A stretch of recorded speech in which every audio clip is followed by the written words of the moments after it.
The Royal Palace is one of the most mysterious and significant places in the world of Bleach, as it is considered the center of the three realms: Soul Society, the human world, and Wikomondo.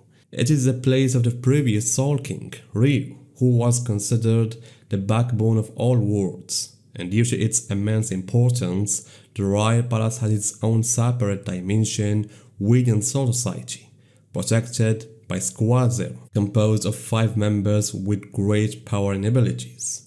And each member lives in a grand city filled with unique features and characteristics.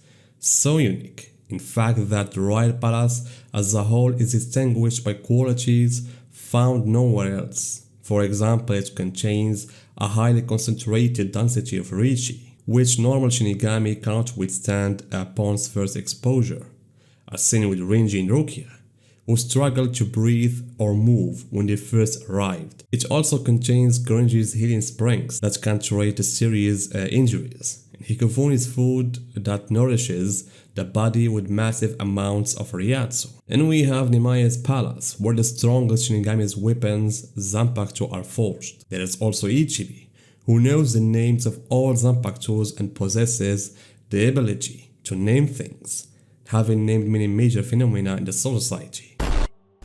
Thus, the Royal Palace, guys, represents the peak of Shinigami's technology, so to speak, able to fix or enhance things that Soul Society itself could never hope to. And this was clearly evident during the first Quincy invasion of the Serichi. Many Shinigami were killed, whether seated officers or even higher-ranking ones like Sasakibe and the head captain Yamamoto, and others were seriously injured, such as Byakuya and Kira.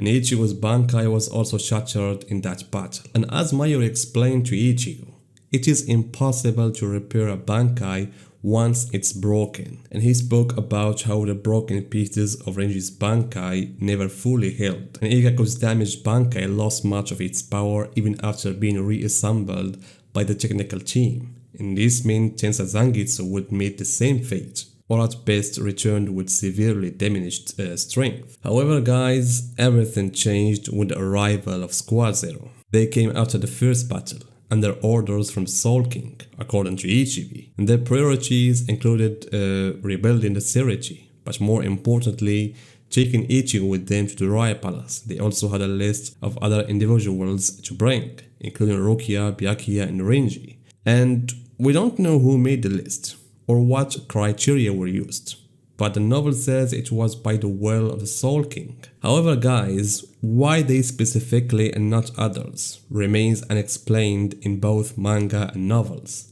Regardless of the reasons, it's clear that the Royal Palace provided crucial support to Shinigami who went with Ichigo, not others. Because one common factor Ichigo and his friends have was that they all learned the true nature of their powers, especially their Zanpakuto. For example, Ichigo learned the true identity of his powers, and Nemai gave him a new Asauchi and reforged his Zanpakuto, allowing him to wield it at full strength. Renji, who was still injured from his fight with Masculine, was completely healed by Renji Springs and empowered by Hikofumi's food, and he also reconnected with his Zanpakuto through Nemaya, and Ichibi revealed to him that his Bankai had never been complete. So with Ichibi's help, Renji learned the true name of his Bankai and got a new one. Rukia and Byakuya also discovered the true powers of their Zanpakuto. Rukia unlocked the full abilities of Suden no Shirayuki in both Shikai and Bankai, and Byakuya, who had suffered fatal injuries, wouldn't have survived his fight against Ace Note if he hadn't gone to the palace. So the question I kept asking myself, guys, after seeing how much stronger these 4 became was, what if other Shinigami had been taken to the Royal Palace? Could they have been healed, trained, or helped to unlock their true potential? That's why, guys, I began thinking about certain Bankai, or rather Zanpakutos, that could have reached a much higher level if they were repaired or refined. And so I picked these 4 Bankai. And of course, we can't talk without starting with Ikkaku Madarame's Bankai. Ikkaku has always been one of the rare Shinigami who possesses Bankai without even becoming a vice captain. In fact, his flashback showed that he had several chances to become a captain, but he refused each time because he wanted to stay under Zaraki's command. However, his fight against Edward at the beginning of the Arankara arc and the use of his Bankai, which ended up getting broken, had long-term consequences. As mentioned later, guys, Ikkaku's Bankai lost a lot of its power due to that damage, and this made me wonder, what if Ikkaku had been sent to the Royal Palace? What if he had the chance to reforge his Zanpakuto? Without a doubt, his Zanpakuto could have improved, especially his Bankai. It could have become stronger and more flexible, because one of the major weaknesses of his Bankai is that it takes time to reach full power, and it's become fragile when it's taken strong blows. True, Ikkaku's Zanpakuto doesn't have any special abilities, but even so, going to the Royal Palace could have changed that. At the very least, guys, he could have ended up with much stronger Bankai.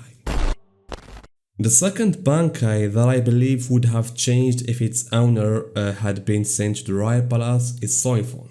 Soifon's Bankai remains one of the strangest cases in the story. Despite being a Bankai, it doesn't suit her fighting style at all, which relies on speed, Hakuda, and Kido, in what's called Shinku.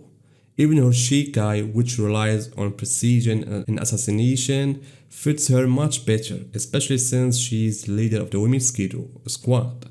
That's why I believe that if Soifon had the chance to go to the Royal Palace and establish a new connection with her Zanpakuto, she could have reshaped their relationship and developed a new Bankai that truly reflects her true strength. And we know that going to the Royal Palace doesn't necessarily mean a Shinigami will gain a completely new Bankai. But as we saw, guys, it's about uncovering the Shinigami's true power. Much big power that couldn't be reached through regular training. And we saw this clearly with Ichigo, Renji, and Rukia. And in the time between the first and second Quincy invasions, we saw how Soifon focused her training on mastering her wind-based Shinku. That's why I think her potential Bankai could have been a fusion between a Masai-like destructive power and incredible speed in combat. And we have also the Bankai of Hitsugaya.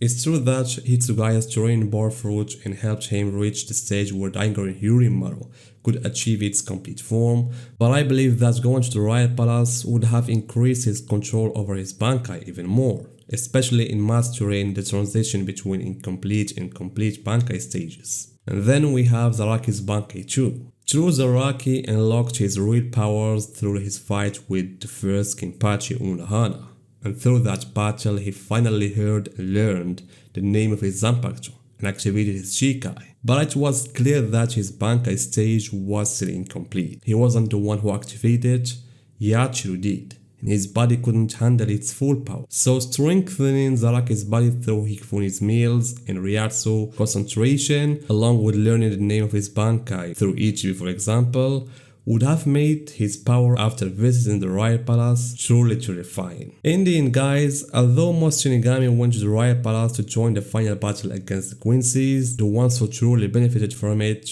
were Ichigo's friends. For example, even though Kira's injury was extremely severe, possibly more serious than Rukia and Renji's, he wasn't included in the list. This shows that not every Shinigami is allowed to go there, only those who can be of use in some way. So guys, tell me what you think. Are there other Shinigami besides the ones I mentioned that you wished had been given the chance to go there? Tell me guys in the comments and see you in my next video.